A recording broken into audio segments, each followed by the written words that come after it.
much. We're going to have a little fun tonight. We're going to talk about some terrible things, but we'll have fun anyway. Not a lot of good things happening, if you want to know the truth. But it's going to be an interesting evening. What a tremendous crowd. And I know they have a lot of people outside couldn't get in, so I congratulate you for being good at real estate.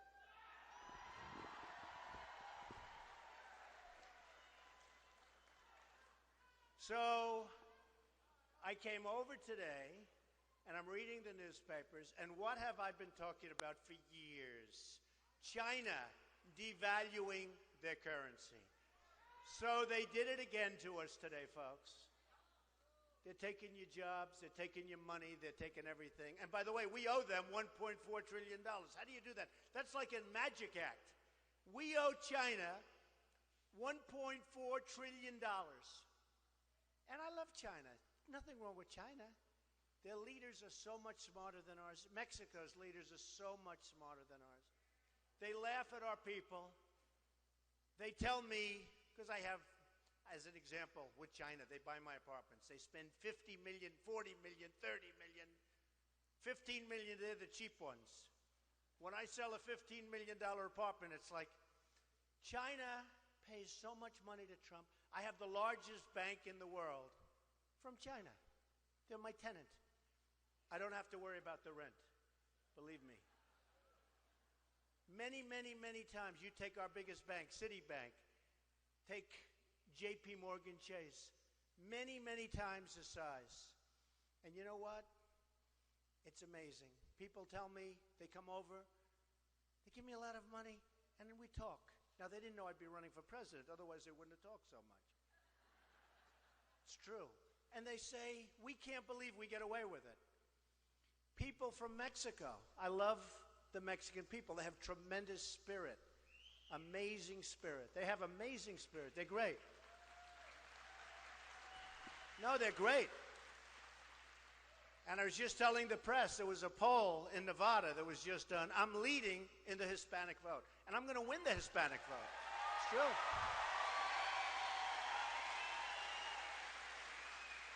I'm also leading in the regular vote, like 32%. But when you look at what's happening, whether it's Mexico or China or Japan or Vietnam, which is doing unbelievable business right now, their leaders are so smart and so sharp and so much more cunning. And I use the word cunning a lot because the word cunning is very important. They know what they're doing. And we have people, they're babies. We have Carolyn Kennedy in Japan. I saw it on 60 Minutes. They said, how did you get the job? Well, I went to the White House. I mean, this is pretty much the way it is. I went to the White House, and I was looking for a job. And I said, do you think I could do something for the administration? And they said, oh, how would you like to be ambassador to Japan? And she said, really? Wow. Are you serious? This is what we have. So here's what I did. I called Carl Icahn last week. Great guy. Killer. We don't care. Do we care that he's a killer? Does anybody mind? He's a tough cookie. But he's a friend of mine. I said, Carl, if I make it, and we're leading in every poll, which is really, I mean, you know, it's been a very exciting couple of weeks.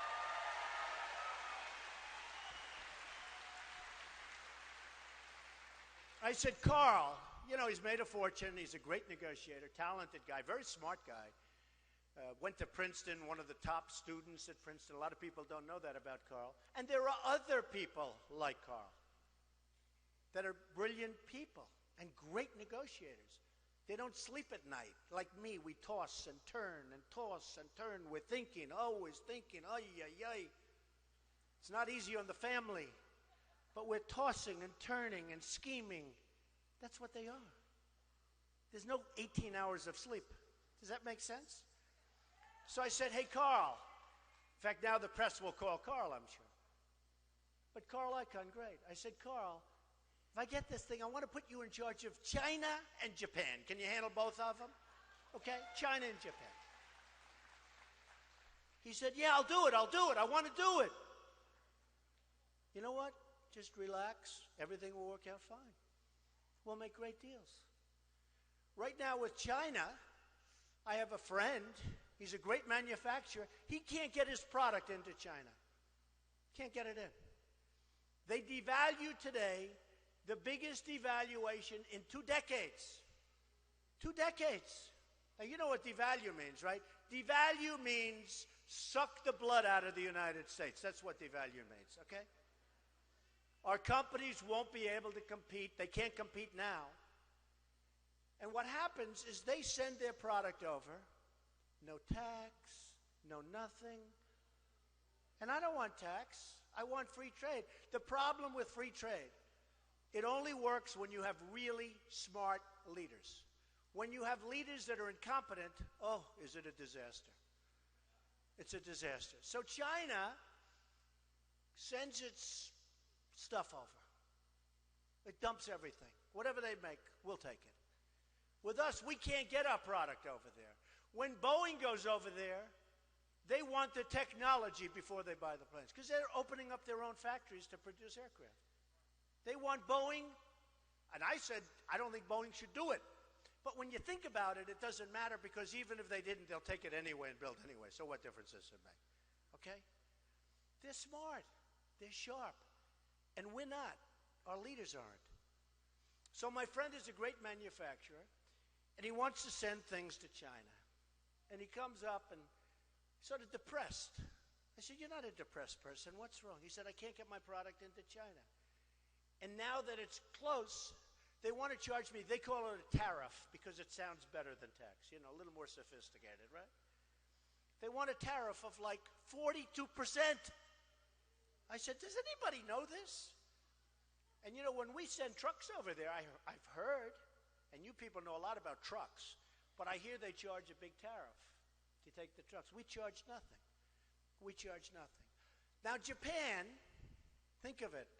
They send boatloads. I was in Los Angeles 2 weeks ago. I saw the biggest ships I've ever seen with cars. I don't know, must be thousands. I never saw so many cars. This massive ship, cars all over, being unloaded. We send them what? Beef. Wheat. We give them wheat. They don't want our product because their farmers don't want it. So it's about 19%, 18%. They send over. We do about 18%. And ours is perishable. A car really isn't. You know, car is a car. I mean, that's good stuff, right? So what happens is, I would say, you know, until it evens out, like bring your stuff down about 80%. I want to be even. The deficits we have with these countries are incredible. They're incredible.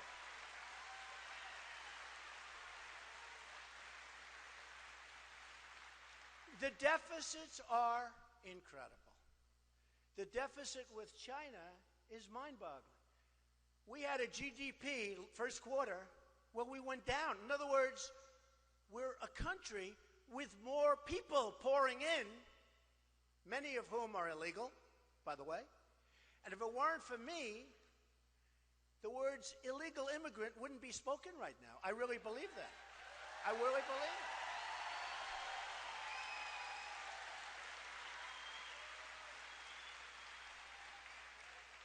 it. It's so incredible. And then you have the killing of Kate in San Francisco. Beautiful Kate. And it's like, just happens.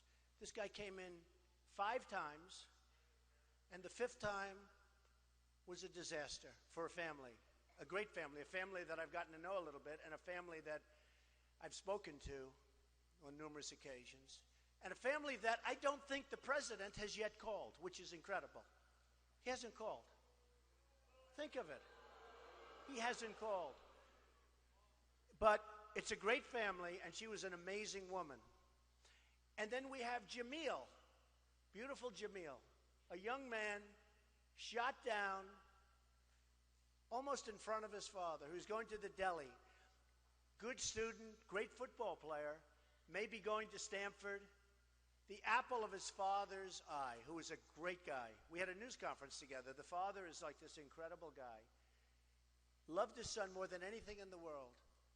More than anything. And his son came back from the deli. And he called the father. He used to call him old man. Old man, I'll be there in 3 minutes. From the deli. This beautiful kid. And an illegal immigrant took a gun, put it up to him, shot him, and then shot him a couple of times when he was laying on the ground with his hands like this. Right through his hands he shot him. And we have sanctuary cities, and we have all sorts of methods, and it's so incredible. I've gotten to know so many families through what I'm doing. I've gotten to know so many families that are devastated, that will never be the same. You can never be the same. And so you look at that, and what we do, and what we have in terms of our leadership. And believe me, other countries are sending over people that they don't want. They don't want to use their prisons.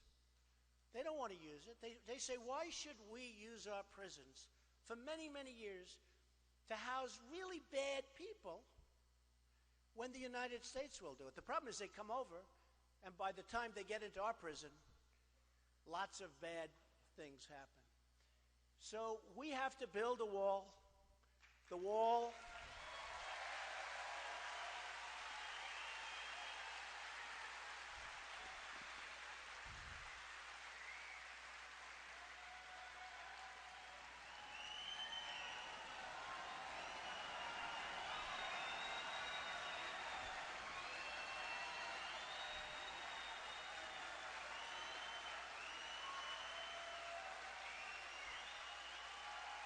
Thank you.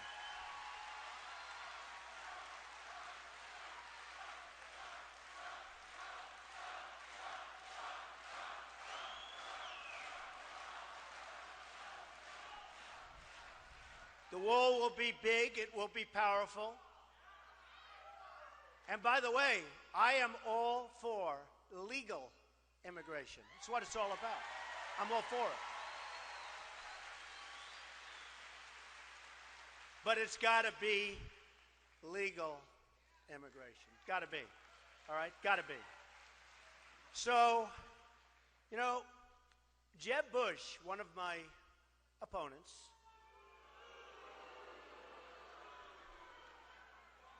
I noticed he's not doing very well in the polls. I've actually noticed. Hey, look, remember this. Remember this. He's gone to my friends, many of my friends, and he's raised $114 million.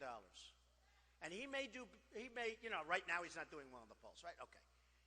So he may be doing very poorly in the polls, but he's got 114, even more than that, to spend. But just remember one thing. They'll make commercials. They'll be building him up like he's wonderful. Remember, coming in as an illegal is an act of love. Remember that line? An act of love. Tell that to some of the families, that it was an act of love. Tell them to some of the families that are devastated that that was an act of love. But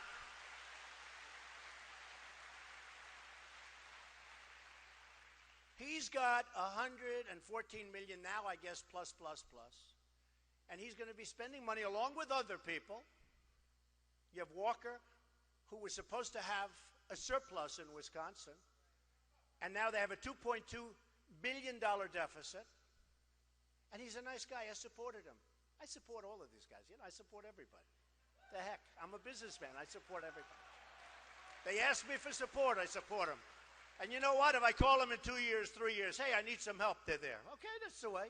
But that's not really a good system. That's not good for a country. Because a lot of times the people that support these people, they need things that are adverse to the best interests of the United States. It's a problem. And nobody knows the system better than I do. I mean, look, I was on the other side. I'm telling you, 2 months ago, I started this, think of it, 2 months ago. And the media, look at all those people back there. Scavengers. They're like scavengers. They're like scavengers. So many. Hello. No, I see a couple that I really like. There are some that I really like. But the media doesn't tell it like it is. The media just doesn't tell it like it is. You know, I tell...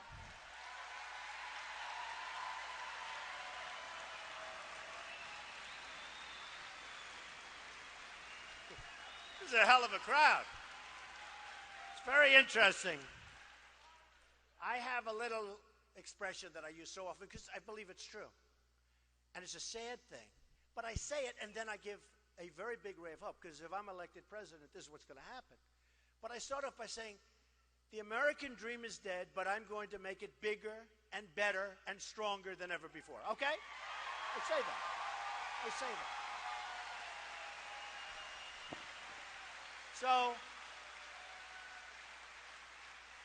I say it, and I say it a lot. The American dream is dead. I'm going to make it bigger and better. It's like supposed to be a positive thing. So the American dream is dead, which we know very much it is. But I'm going to make it bigger and better, stronger than ever before. Right? So I go home and I see my wife. And she says, Melania, she'll make a very beautiful first lady, I can tell you.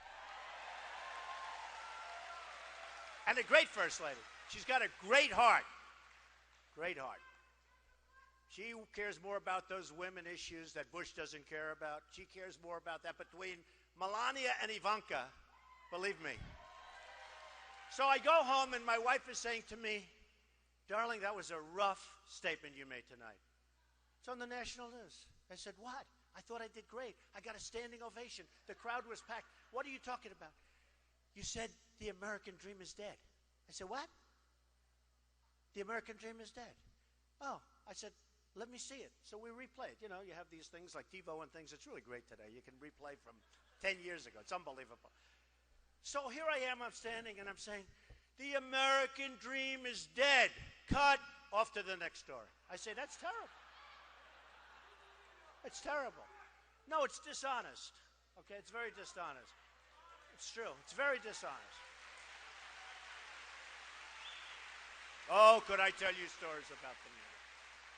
You know, I've always found the financial, because with financial it's a little bit easier to figure, but I've always found the financial media to be pretty good. You know, you have some guys there too, but pretty good. But the political media and the coverage, wow, it's tough. And I tell it to people because I want you to know a lot of times what you're reading isn't just not the truth. It's just not the truth.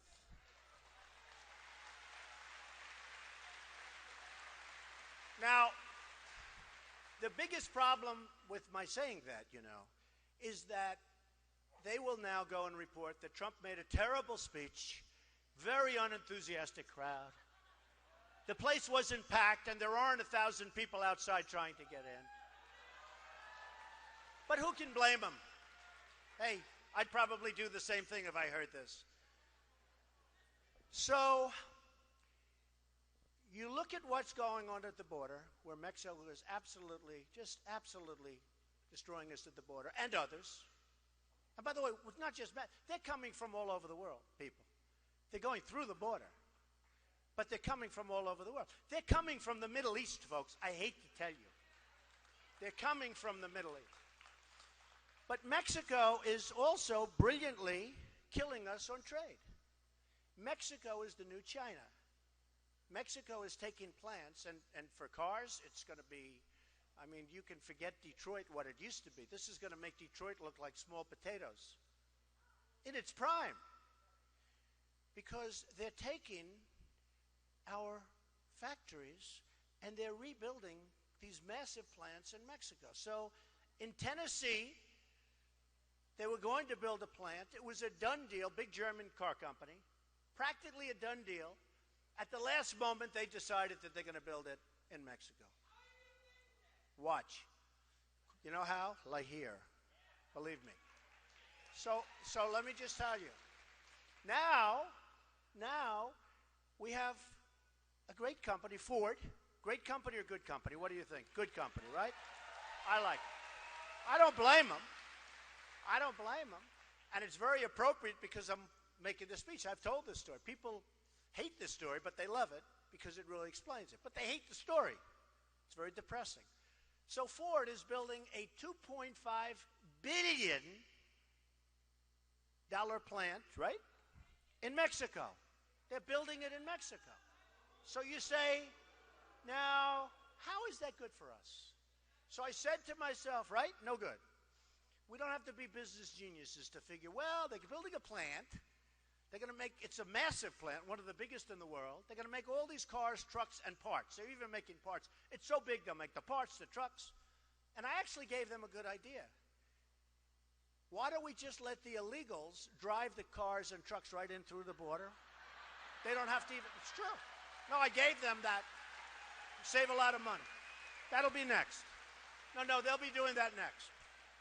So they're building this massive plant, and I said to myself, okay, let's say that Jeb Bush or Hillary or one of these politicians, all talk, no action, all controlled by lobbyists and special interests and donors, people like me from previous months, okay? Total control. Bing, bing, bong, bong, bing, bing, bing. You know what that is, right? So I said, let's say that Jeb Bush is president. Now, he's not a stupid person. I agree with you, but you know, he was so nice to me at the debate. And by the way, they said I won the debate. Is that nice? Is that nice? Right? The polls came out and said I won. And boy, did I have nasty questions. I stood up there and said, I don't believe this. Some of those questions. Actually, Rosie O'Donnell saved me. This is one time she saved me. I never thought I'd be giving credit to Rosie, but in this case, she was great. But I look at what's going on, and I say, supposing Jeb is president. Now, he knows it's not a good thing to have a $2.5 billion plant over there, and plants from Michigan and all over the place are just going to go, boom, let's close them up, boom, we're going over to Mexico, right? No tax, no nothing. Cars get made, no tax. So I said, what would Jeb Bush do? He'd probably say, that's not a good thing. And if he ever said it strongly, which he wouldn't because there's no energy there, no energy. We need energy. We need tone, you know, tone. We need tone. It's true. Jeb and Hillary, on the same day, they said Donald Trump has too strong a tone. Too strong. We have heads being chopped off because they're Christian in the Middle East. We have borders where people are being killed all of. The world is cracking up, and they're worried about my tone. I should be toned down.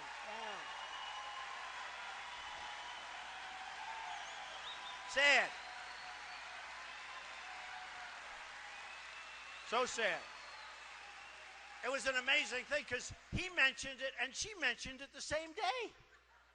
And I say, they're so wrong. I don't like their tone. There's not enough energy. There's not enough enthusiasm. There's not anything. It's just like, ugh. So I said, what would Jeb do? And Hillary. And by the way, all the politicians, just let's use one as an example, okay? All of them. Because they're all controlled, 100%.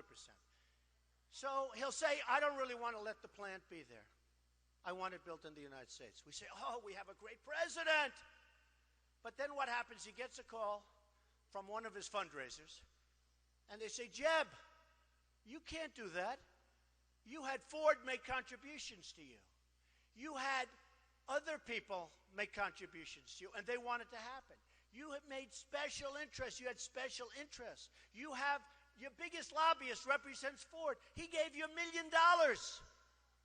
You can't possibly do that after he raised all that money for you. And you know what he's going to say? Then go back to sleep, okay? No, that's what he's going to do. And the plant gets built. Believe me, 100% that plant gets built, 100%. All right? So now let's say it's President Trump. Ladies and gentlemen, President of the United States, Donald J. Trump.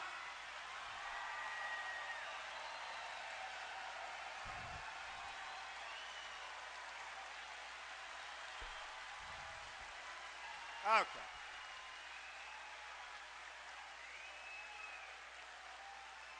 Enough about me. Let's talk about you. Okay, so what's President Trump going to do, right? Well, I don't have anybody giving me money. I don't need anybody's money. You know. Hey, they all said I'd never run. Then they said I'd never file my big form. Then they said I'd never file my financials. And I wouldn't because maybe he's not as rich as people think. Turned out I'm much richer than people ever thought. I wanted to file my financials. I loved it. I wanted to file them. It's one of the reasons I'm running. I wanted to file my financials because now everybody's talking. He's really rich. But they said all these things. So what would President Trump do? So I don't have money. I don't have lobbyists. In fact, I've had in the last 2 weeks, because I've hired many of the lobbyists. That's true. I hire lobbyists. They're great. They're terrific people. They can do whatever the hell you want them to do, okay? It's true. So I've had a lot of them. They've called me. They said, we want to contribute. It's amazing when you go to number 1 how these guys want to give you money. You know, if you're at number 12, I guarantee Rick Perry is not getting a lot of calls from lobbyists right now. And neither is Lindsey Graham. The 2 guys that hit me the hardest were Perry, right? Perry and Graham. They hit me harder than anybody else. Now it's Rand Paul. Do you believe it? He's the new one. I said, Rand, I've had you up to here. I've had you. I've had you up to here. No, Rand Paul the other day, I mean, I said, where the hell did this guy come from? All of a sudden. But you know what's a great honor? They hit me really hard, right? And they went down. Lindsey Graham is at 0. Legitimately, I saw it on television. 0. That means out of hundreds of thousands of people, he didn't get 1 vote. And the other one, Perry, is at 2%. And he was at 5 when he started going after me. So something happened. So what would President Trump do? Here's what happens. I'll say, I don't like this deal. It's no good for our country. No good for our country. And I'm going to say, I'm not going to approve the deal. I'm not going to let it happen. I don't care. I will do everything I can. And by the way, I don't need Carl Icahn for this. I don't need Henry Kravis. I don't need any of our great guys. I don't need anybody. This is too easy. What do I want to waste their time? This is too easy. So what happens is I say, the deal is not going to be approved. I'm not going to allow it to happen. I want that plant to be built in the United States, preferably here. I mean, in all fairness, right?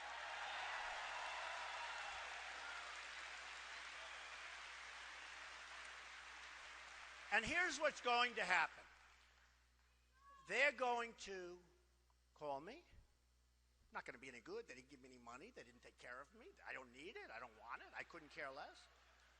And I'll get a call from the head of Ford. Nice guy, very capable guy, as you know. The new head, the old head was great. The new head is great. Great people.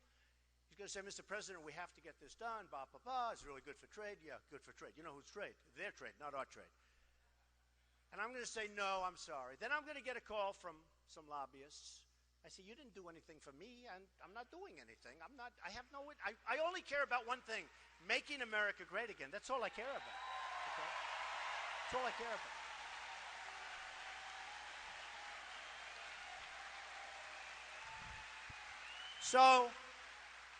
So my only question, I only have one question, is do they move the plant in the United States the same day, or will it take maybe a day later? Because that's what's going to happen. It's not even a doubt. Okay? And we'll end up with a plant in the United States, and we'll create jobs, and that's what we have to do. Because we're just losing so many ways. We don't have victories anymore. We just don't have victories anymore. So let's look at another thing. Let's look at this horrendous deal that we're making with Iran. Now think of it. Think of it. So here's a problem before we even start. Even if the deal doesn't get approved, and believe me, I think it probably will. I think Schumer, who I'm very close to Israel, but Schumer comes from New York, very close. I have a great relationship, far better than our president has, that I can tell you. But who doesn't? I think Schumer did it with a wink. Not a bad guy, smart guy. Used to be a friend of mine until I did this, and I said, look, all bets are off. Look, I got to do what I have to do. I'm sorry. But I'll be able to get along with these people. You know, you got to be able to get along. You got to make deals. We can't always sign executive orders. The country wasn't based on executive orders.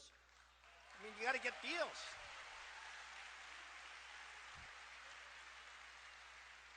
So I pretty much believe, I mean, I really know the New York City. I think they gave Schumer a little wave off. They said, look, you go ahead, oppose it, and this way you're friendly. And he has a large Jewish constituency, to put it mildly, the largest. And They said, look, you go ahead, go against it. We're going to win by, one vote or something anyway.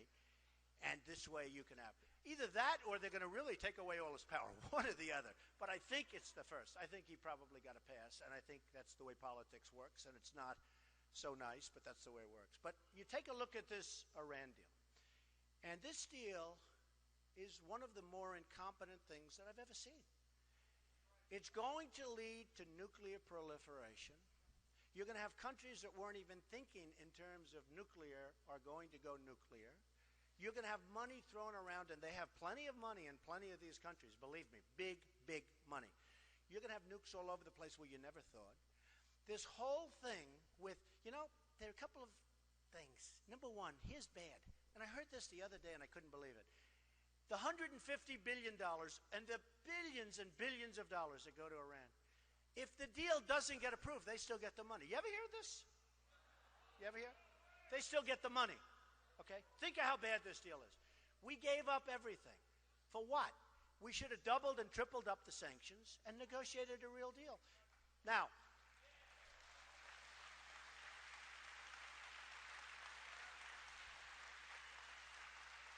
the 24-day catastrophe, right? 24 days. What people don't realize, before the clock starts ticking, you have to go through a whole process, like a mediation. It could be forever. It could be forever. And I could just see they're doing nukes all over the place. They get the notice. They fight them here, keep fighting. Then the 24-day. By the time you get in there, you have a nice, beautiful space like this, except the floors will be painted nicer. Battleship gray. Beautiful. There's no nukes in here. Battleship, you know what I mean? When I was little, I used to always paint my garage floors battleship gray for my father. Battleship gray. They'll be beautiful, nice, shiny battleship gray. It's so crazy. And one of the things that nobody understands, and especially me, I wrote The Art of the Deal. Has anybody read The Art of the Deal? So, one of the things I don't understand, we have 4 prisoners over there. Used to be 3, now it's 4. Actually, when this long negotiation started, it was 3. Since the negotiation, this is the longest negotiation. Did you ever see a negotiation last so long? Right? Oh, he's got The Art of the Deal. Hold that book up, please. Okay. One of the great books. That's my second favorite book of all time. Do you know what my first is? The Bible. Nothing beats the Bible. Nothing beats the Bible. Not even The Art of the Deal. Not even close, okay? But you say to yourself, how do we have these 4 people, was 3, now 4? How do we have it? So at the beginning of this negotiation, first of all, you got to increase the sanctions. Then they say, oh, the other countries wouldn't do it. Well, it's called leadership. You got to get them to do it because this deal is crazy.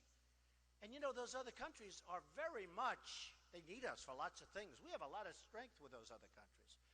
But, when you get them and they say no, who wants this deal? This deal is a disaster. So what happens is you increase the sanctions and you let them know we're not ever giving you the money back. The money's never coming back. Okay? The money we're keeping. Okay? We're keeping. And, people are saying, just like the wall in Mexico, these stiffs, these politicians, they're stiffs. You know what a stiff is? Stiff is a person, I've seen these wealthy people in the front row. You know what a stiff is? A stiff is a person you will not hire. That's what a stiff is, okay? And these stiffs, they say, isn't it horrible? Trump says about the wall. Or Trump says he won't give them the money. Isn't that ridiculous?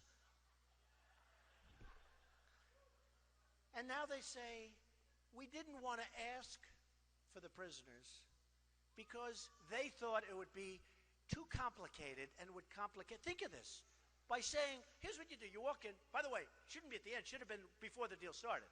The end is like sort of a stupid thing, right? So you walk in a couple of years ago, long time. I mean, it's forever. World's longest deal. And by the way, this is called tapping. Tap, tap, tap. The Persians are great negotiators. A lot of bad stuff has happened during this 2 years, believe me. A lot of things are being discovered over there. And it all has to do with nuclear. During the tap. I do that too with the deal. I don't know if I want it. Maybe I do. Maybe I don't. Tap, tap, tap. I tap these poor guys along.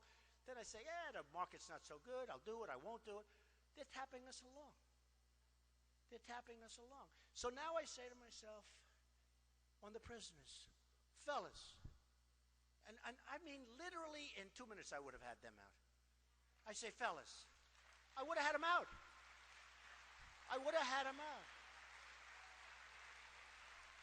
I mean, we have a guy named Kerry. I think he's actually probably a nice guy. He's 73 years old. He goes into a bicycle race, and he breaks his leg. I promise you that I will never enter a bicycle race during a major negotiation. So I would have said, let's say it's me instead. Probably would have gone and do this one myself. I'd say, come on over to Washington. Let me tell you something. You don't want them. You don't need them. Your people don't care about them. We do. It sets a good tone, to use a Bush term. It sets a good tone. Really nice. If you would give us the prisoners, before we start, we want to get the prisoners. Just let them out. Bum, bum, bum. Everyone's going to say you're really nice people. You'll be able to make a better deal if you let them out. Let them out, and let them out now. And if you don't let them out, we don't want to even negotiate. Because you know what that is? That's like a sign of bad faith, right? If you can't get that. So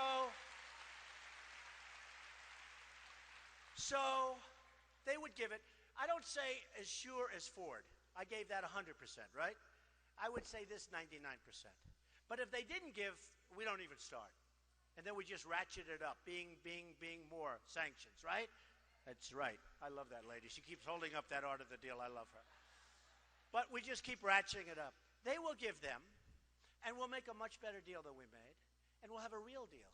And I love the idea of a deal, by the way, because nuclear is a whole different world. That's big, big problems. That's the biggest problem. The worst thing we have in this world that we're living in today is the tremendous power of nuclear and weaponry. Nobody ever had power like this before. You look at Hiroshima, that's a tiny fraction of what they can do today. So I'm all for that. But the worst thing that can happen is a bad deal. That's far worse than not having a deal. The worst thing we can do is a bad deal. And this deal is beyond bad. This deal is incompetent. It's incompetent.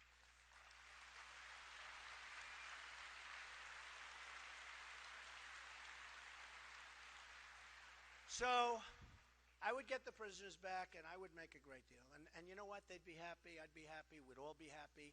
We will be proud of our deals. One of the magazines said I've done a great job with branding. Of course, it's a lot easier when you're not running for office. This branding when you're running for office is a little tough, because if you get 55% of the people love you, 45% don't. That's pretty good. You win in like a massive majority, right? But they say I've done a good job with branding. And somebody said, boy, if you could do some branding for the United States, because we have a country where the brand has been so badly hurt. Think of it. The brand, this great country that we love. A friend of mine spent a lot of time in Czechoslovakia, which was a communist country. And see, a lot of people, Czechoslovakia. And they used to be so proud of the United States. And while that country was communist, people would take dollar bills and $10 bills, and they'd put them on the windshield of their car to show how proud they are, how much they respected the United States. I said, I never heard that story. He said, yeah, you'd go around all over these communist countries, and they were so enamored with the United States that they'd put money, bills, on the window with Scotch tape, and they'd put them on, and they were so proud to have it in their car. You don't have that anymore. We don't have that anymore. We have so many problems. Obamacare is a disaster. It has to be repealed and replaced. And we can have such a good system. Obamacare, do you see what's happening to your premiums? They're going through the roof. 50%, 55%. You look at what's going on with health insurance. You look at what's going on with everything.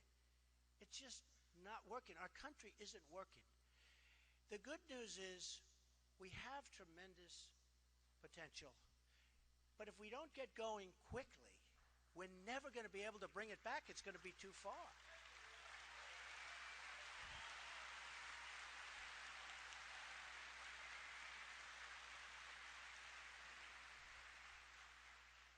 One of the things we have to do, I'm in the real estate business. I'm always getting listings, a base is for sale, something's for sale, a military something is for sale. It's always military. I say, are we going to have anything left? Are we going to have anything left? Take a look at how many bases they've sold. one of the things we have to do is build up our military so strong and so powerful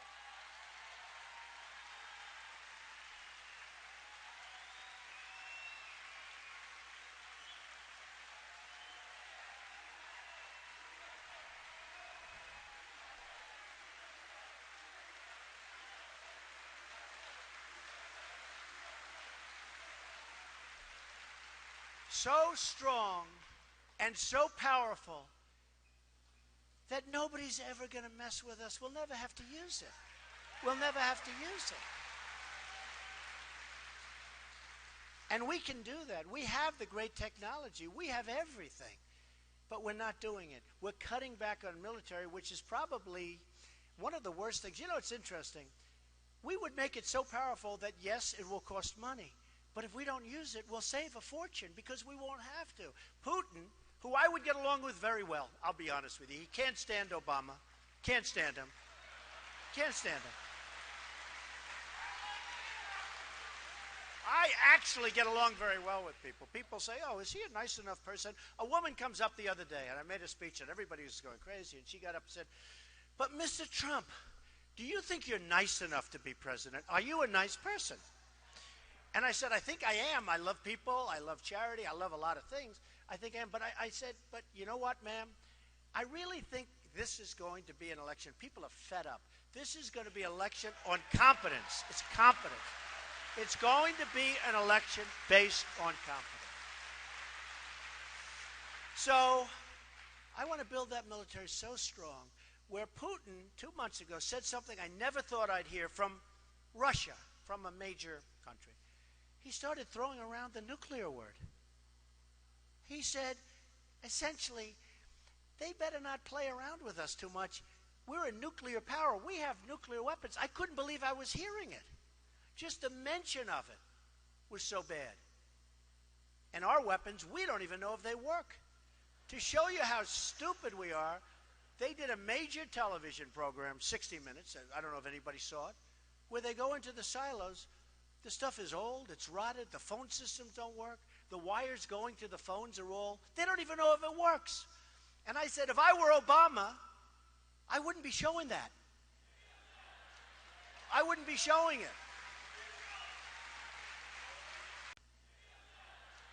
I wouldn't be showing it.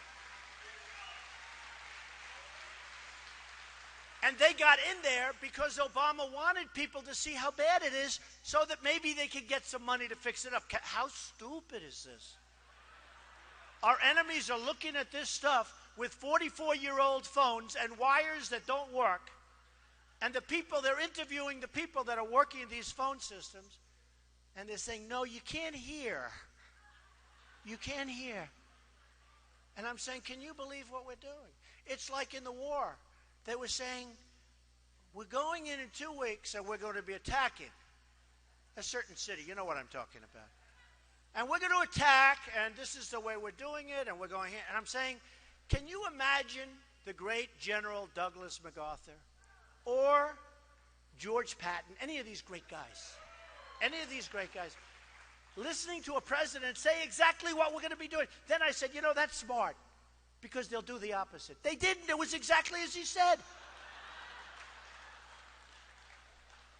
So, you know, with ISIS, can you believe we can't beat ISIS? No, can you believe it? So I didn't want to say, because I really think I'm going to win. I mean, you know, I'm an optimist. I think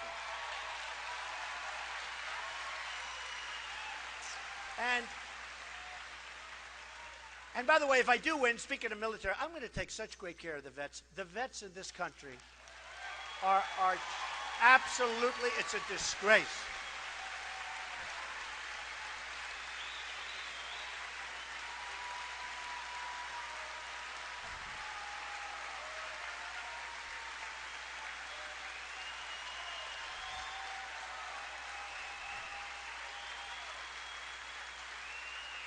You know, 2 weeks ago on Wednesday, they had the longest wait in the recorded history of the vets, waiting in doctor's office.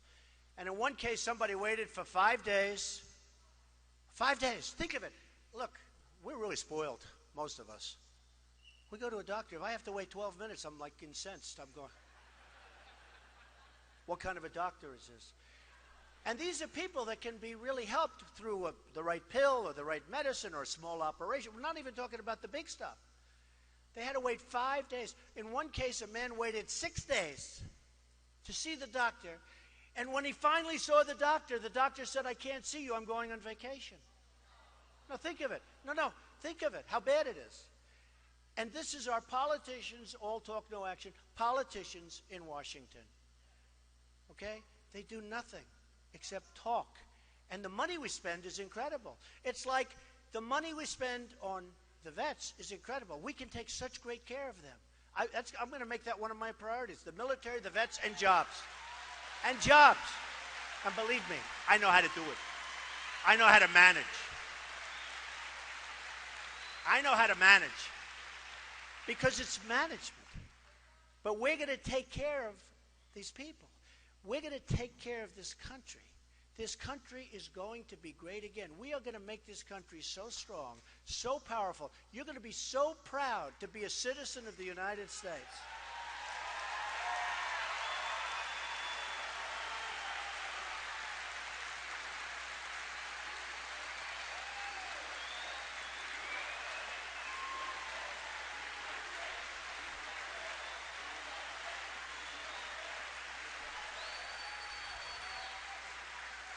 So,